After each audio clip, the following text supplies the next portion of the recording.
Hello viewer, this is my first blog, যেটা ছিল তারাপীঠ নিয়ে। দেখতেই পাচ্ছ 5টা 10 বেজে গেছে, আমরাও বেরিয়ে পড়েছি আর চলে এসছে গাড়িও।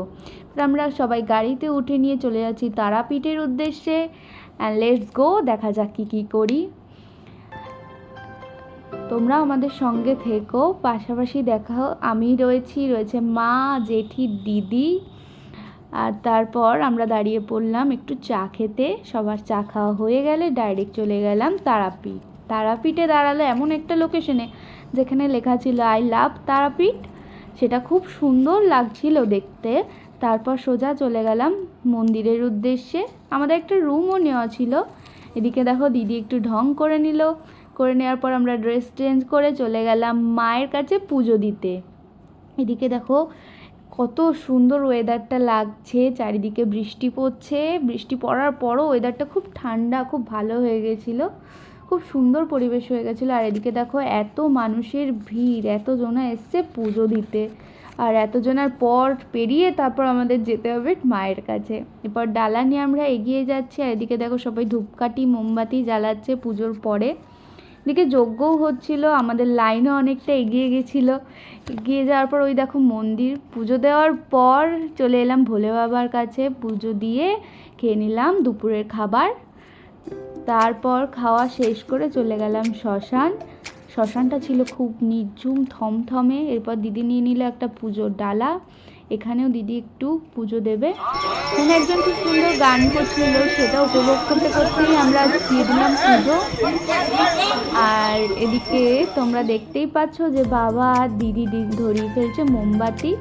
এরপর দিদি আর মা দুজন মিলে একটু সমাধিস্থলে আলতা সিঁদুর সব দিয়ে দিচ্ছিল।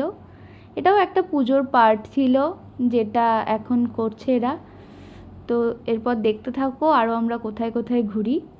এরপর দিদি প্রণাম করে নিল ঠাকুরের কাছে। চলে এলাম আরেকটা মন্দিরে, যেটা ছিল শিব বাবার পাতাল মন্দির। এটা একটা এক্স্যাক্টলি একটা শিব মন্দির ছিল, যেটা তোমরা দেখতেই পাচ্ছ বিগ্রহটা। এরপর চলে এলাম প্রভু বাঁকেরায়ের শ্রী মন্দিরে, যেটা ছিল নৃসিংহদেবের মন্দির। এটা এক্স্যাক্টলি 4 PM খোলে। এটার ভেতরে ফোন অ্যালাউ ছিল না, যার কারণে কিছু ক্যাপচার করতে পারিনি। এটাতেও তাই, ফোন অ্যালাউ ছিল না। যেইটুকু পেরেছি তোমাদের সঙ্গে শেয়ার করেছি। এটা ছিল আরেকটা মন্দির, এটা ছিল সবচাইতে সুন্দর মন্দির, রাধাকৃষ্ণের মন্দির।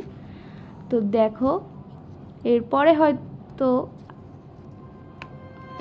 এটা দেখতে পাচ্ছ আরেকটা মন্দির, বাইরে থেকেই দেখালাম। এটা বাইরে থেকে পুরো বেলুড় মঠের মতো লাগছিল। আর এটা চলে এলাম আরেকটা মন্দিরে, যেটা ছিল জলের তলায়। জল উঠলে মন্দিরও ওঠে, জল কমলে মন্দিরও নেমে যায়। এরপর চলে গেলাম আরেকটা, তার পাশের আরেকটা মন্দিরে, যেটা ছিল অনেক বড়, অনেক সুন্দর। তারপর সব দেখে বেরিয়ে পড়লাম বাড়ির উদ্দেশ্যে। এখন দেখতে পাচ্ছ কত সুন্দর রৌদ্রোজ্জ্বল একটা পরিবেশ। তার কিছুক্ষণ পরেই আবহাওয়াটা পুরো বদলে যাচ্ছে, তোমরা দেখে নাও সামনেই। দেখতেই পাচ্ছ চারপাশ, যেমন বলেছিলাম চারপাশটা পুরো অন্ধকার মেঘে ঢেকে গেছে।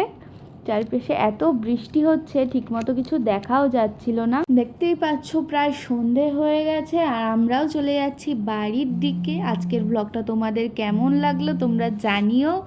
আর এরকম ব্লগ আরও পেতে আমাদের সাথে থেকো, পাশে থেকো, লাইক, কমেন্ট আর সাবস্ক্রাইব করো।